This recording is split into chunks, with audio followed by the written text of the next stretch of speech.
ఒక్కొక్క బోటుకు 12 మంది ఫిషర్మెన్లు ఓనర్లు అవుతారు. వాళ్ళు కేవలం 10% కట్టుకుంటే చాలు. 50% రాష్ట్ర ప్రభుత్వం, 40% రాష్ట్ర ప్రభుత్వం గ్రాంట్ గా ఇస్తుంది, 50% లోన్గా సమకూరుస్తుంది. ఈ ఆదాయం అంతా కూడా ప్రతి మత్స్యకారుడు కూడా చెందాలి, మత్స్యకారుల జీవితాలు బాగుపడాలని చెప్పి అప్పట్లోనే అడుగులు కూడా పడ్డాయి. నేను అడుగుతా ఉన్నా చంద్రబాబు నాయుడు గారు, ఇదే వైఎస్ఆర్సీపీ ప్రభుత్వం కన్నా వచ్చి ఉండింటే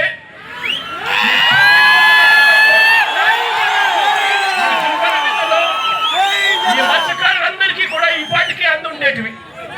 వాళ్ళు కేవలం 10% పెట్టుంటే చాలు, మిగిలిన 90% రాష్ట్ర ప్రభుత్వము బ్యాంకు లోన్ల ద్వారా వాళ్ళకు వచ్చేటి. ఒక్కొక్క బోటుకు 12 మంది ఓనర్లు అయి ఉండేవాళ్ళు. అంటే 1250 బోట్లకు దాదాపుగా 20,000 మంది దగ్గర మత్స్యకారులు ఓనర్లుగా, మెకనైజ్డ్ మోటరైజ్డ్ బోట్లుగా ఉన్నారు. వైఎస్ఆర్సీపీ ప్రభుత్వం వచ్చి ఉండింటే ఈపాటికే ఈ కోల్డ్ స్టోరేజ్లన్నీ కూడా ఏదైతే మూతపడి ఉన్నాయో ఇవన్నీ కూడా నడిచేటివి. ఐస్ బ్రేకింగ్ ప్లాంట్స్ నడిచేటివి, చిల్ రూమ్స్ నడిచేటివి, బోట్ల రిపేర్ల కోసం కేటాయించిన బోట్ రిపేర్ షెడ్లు పనిచేస్తూ ఉండేటివి.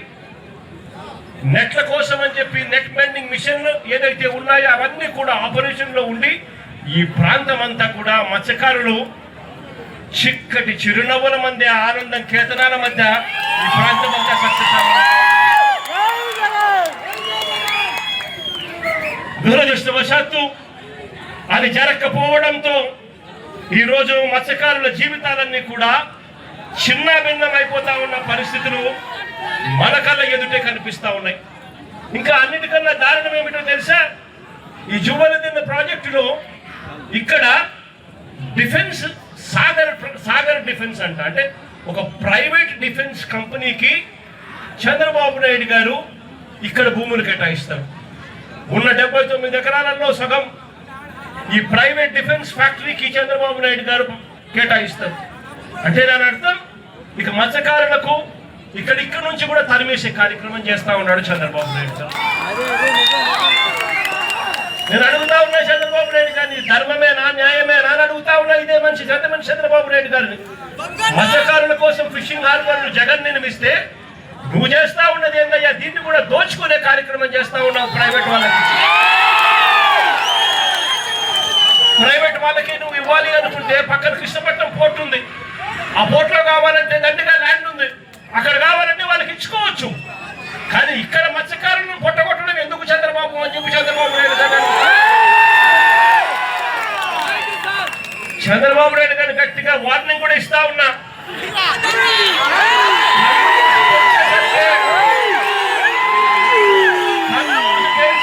మనం 3 ఏళ్ళు అయిపోతుంది.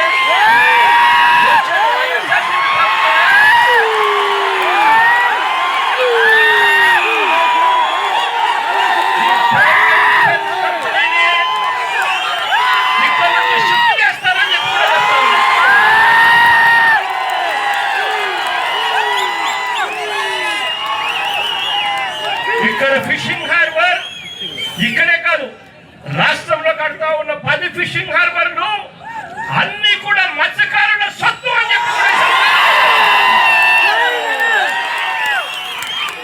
దీన్ని ఎవరు కూడా వాళ్ళ దగ్గర నుంచి తీసేయలేరు. చంద్రబాబు కాదు కదా, వాళ్ళ తాత కూడా